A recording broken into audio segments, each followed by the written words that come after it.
नमस्कार प्रिय बंधुओं, आप सभी का हमारे YouTube चैनल में बहुत बहुत स्वागत है। बंधुओं, आप सभी श्रद्धालुओं से मेरा निवेदन है, यदि आप हमारे चैनल पर नए हैं तो कृपया चैनल को सब्सक्राइब कर लें, बेल आइकन को दबा दें, जिससे कि इस चैनल पर आने वाले सभी वीडियो का नोटिफिकेशन आप तक पहुंच जाए। तो बंधुओं, आज के इस वीडियो में आप श्रवण करेंगे भगवान बृहस्पति देव के व्रत की विधि, किस प्रकार गुरुवार का व्रत करना चाहिए, गुरुवार का व्रत करने से क्या क्या फल प्राप्त होते हैं श्रद्धालुओं को। उसके बाद आप श्रवण करेंगे बृहस्पति देव व्रत की कथा। तो बंधुओं, चलिए आज के इस वीडियो को करते हैं प्रारंभ। जिन श्रद्धालु भक्तों को बृहस्पति देव का व्रत करना हो, गुरुवार का व्रत करना हो, उनको चाहिए कि प्रातःकाल स्नान आदि से निवृत्त होकर केले के पेड़ के सम्मुख एक पवित्र आसन बिछाकर बैठ जाएं। पीले वस्त्र धारण कर लें, हो सके तो काले और नीले वस्त्र बिल्कुल भी धारण नहीं करने चाहिए। बृहस्पति देव की पूजा करने के लिए चने की दाल, हल्दी, मुनक्का, गुड़, केले और पुष्पमाला आदि और एक लोटे में जल जिसमें हल्दी और चने की दाल, गुड़ आदि डालकर यह सब व्यवस्थित करके केले के पेड़ के सम्मुख बैठकर हाथ में थोड़ा सा जल लें और जल लेकर भगवान बृहस्पति देव के सम्मुख संकल्प लें कि मैं 5 व्रत, 7 व्रत, 11 व्रत या 21 व्रत या जीवन पर्यंत भगवान बृहस्पति देव की प्रसन्नता के लिए, उनकी कृपा प्राप्ति के लिए बृहस्पतिवार का व्रत कर रही हूँ अथवा कर रहा हूँ। इस प्रकार हाथ में थोड़ा सा जल लेके संकल्प कर लें और उस जल को केले के पेड़ में छोड़ दें। उसके बाद भगवान बृहस्पति देव का केले की जड़ में पूजन करें, उनको हल्दी मिश्रित जल से स्नान आदि कराएं, हल्दी का टीका लगाएं, चने की दाल, मुनक्का, गुड़ आदि से उनका भोग लगाकर घी का दीप, धूप आदि उनके सम्मुख प्रज्वलित करके उसके बाद बृहस्पति देव की कथा श्रवण करनी चाहिए। तो यह थी बृहस्पतिवार व्रत की विधि। आइए प्रारंभ करते हैं बृहस्पति देव व्रत की कथा। बंधुओं, प्राचीन काल की बात है, किसी राज्य में एक बड़ा ही प्रतापी और दानी राजा राज्य करता था। वह प्रत्येक गुरुवार को व्रत रखता था एवं भूखे और गरीबों को दान देकर पुण्य प्राप्त करता था। परंतु यह बात उसकी रानी को अच्छी नहीं लगती थी। वह ना तो व्रत करती थी, ना ही किसी को एक भी पैसा दान में देती थी और राजा को भी ऐसा करने से मना करती थी। एक समय की बात है बंधुओं, राजा शिकार खेलने के लिए वन में चले गए थे। घर पर रानी और दासी थीं कि उसी समय गुरु महाराज बृहस्पति देव साधु का रूप धारण कर राजा के दरवाजे पर भिक्षा मांगने के लिए आए।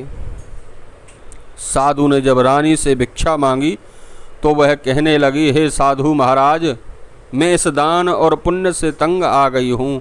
आप कोई ऐसा उपाय बतलाइए जिससे कि सारा धन मेरा नष्ट हो जाए और मैं आराम से रह सकूं। भगवान बृहस्पति देव ने कहा, देवी, तुम तो बड़ी विचित्र हो। संतान और धन से कोई दुखी होता है क्या?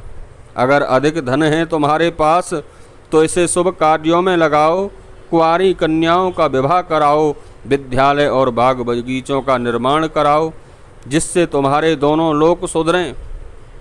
परंतु बंधुओं, साधु की इन बातों से रानी को खुशी नहीं हुई।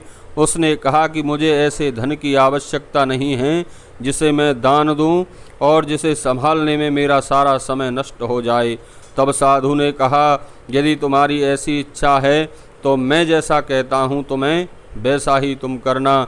गुरुवार के दिन तुम घर को गोबर से लीपना, अपने केसों को पीली मिट्टी से धोना, केसों को, बालों को धोते समय स्नान करना, राजा से हजामत अर्थात शेविंग कराने के लिए कहना, भोजन में मांस मदिरा खाना, कपड़ा धोबी के यहाँ धुलने डालना। इस प्रकार 7 बृहस्पतिवार करने से तुम्हारा समस्त धन नष्ट हो जाएगा। इतना कहकर बंधुओं साधु रूपधारी भगवान बृहस्पति देव अंतर ध्यान हो गए। साधु के अनुसार कही बातों को पूरा करते हुए रानी को केवल 3 बृहस्पतिवार ही बीते थे कि उसकी समस्त धन संपत्ति नष्ट हो गई और वह भोजन के लिए अब राजा का परिवार तरसने लगा। तब एक दिन राजा रानी से बोला कि हे रानी, तुम यहीं रहो, मैं दूसरे देश को जाता हूँ, क्योंकि यहाँ पर सब लोग मुझे जानते हैं, इसलिए मैं कोई छोटा कार्य नहीं कर सकता। ऐसा कहकर बंधुओं राजा परदेश चला गया। वहाँ वह जंगल से लकड़ी काट कर लाता और शहर में बेचता। इस तरह वह अपना जीवन व्यतीत करने लगा। इधर राजा के परदेश जाते ही रानी और दासी बड़ी दुखी रहने लगीं। एक बार जब रानी और दासी को 7 दिन तक भोजन के बगैर रहना पड़ा तो रानी ने अपनी दासी से कहा, हे दासी, पास ही के नगर में मेरी एक बहन रहती है, वह बड़ी ही धनवान है, तू उसके पास जा और कुछ लेकर आ ताकि थोड़ी गुजर बसर हो जाए। दासी रानी की बहन के पास गई, परंतु बंधुओं उस दिन गुरुवार का दिन था और रानी की बहन उस समय बृहस्पतिवार का व्रत कर रही थी, भगवान बृहस्पति देव की कथा सुन रही थी। दासी ने रानी की बहन को अपनी रानी का संदेश दिया, लेकिन रानी की बड़ी बहन ने कोई उत्तर नहीं दिया। जब दासी को रानी की बहन से कोई उत्तर नहीं मिला तो वह बड़ी दुखी हुई और उसे क्रोध भी बहुत आया। दासी ने वापस आकर रानी को सारी बात बता दी। सुनकर रानी ने अपने भाग्य को कोसना प्रारंभ कर दिया।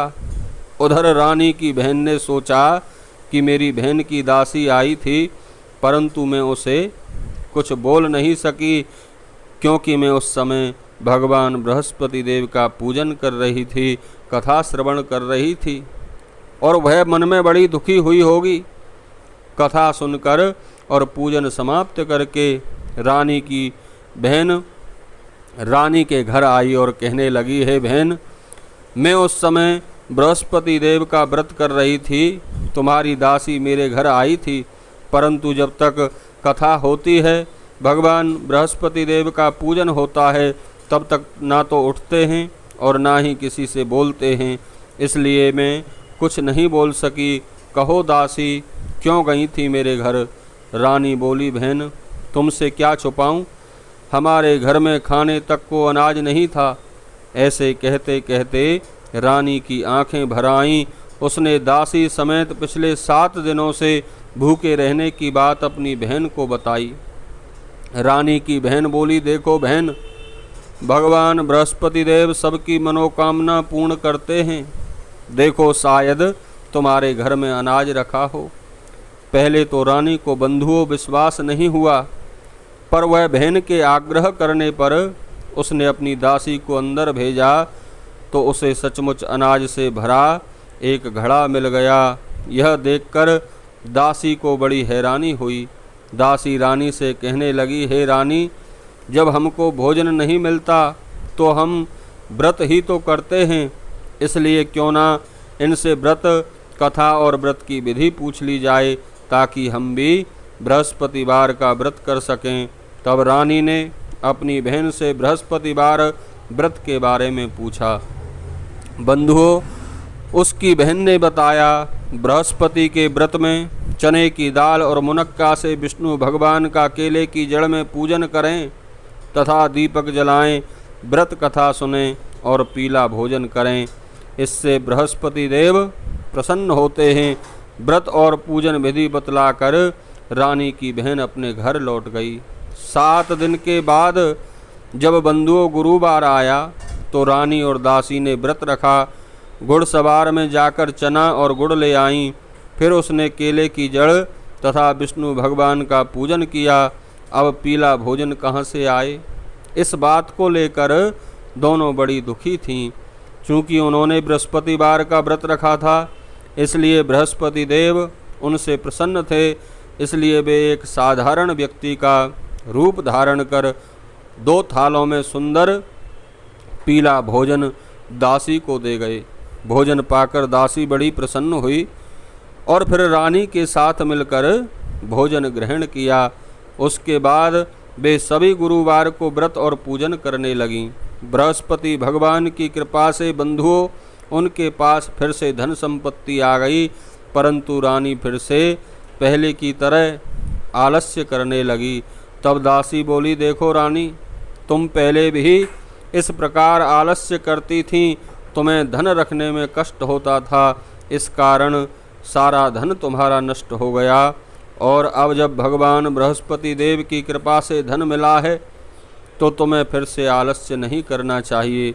रानी को समझाते हुए बंधुओं दासी कहती है कि बड़ी मुसीबतों के बाद हमने यह धन पाया है, इसलिए हमें दान पुण्य करना चाहिए, भूखे मनुष्यों को भोजन कराना चाहिए और धन को शुभ कार्यों में खर्च करना चाहिए, जिससे तुम्हारे कुल का यश बढ़ेगा और स्वर्ग की प्राप्ति होगी, पितृ प्रसन्न होंगे। दासी की बात मानकर रानी अपना धन अब शुभ कार्यों में खर्च करने लगी, जिससे पूरे नगर में उसका यश फैलने लगा। बृहस्पतिवार व्रत कथा के बाद श्रद्धा के साथ भगवान बृहस्पति देव की केले के पूजन करने के उपरांत, कथा श्रवण करने के उपरांत आरती करनी चाहिए। इसके बाद प्रसाद बांटकर उसे ग्रहण करना चाहिए। बोलिए बृहस्पति देव भगवान की जय, विष्णु भगवान की जय। सभी बंधुओं को मेरा नमस्कार प्रणाम। कृपया चैनल को सब्सक्राइब करें, वीडियो को लाइक शेयर कमेंट करें। जय श्री कृष्ण।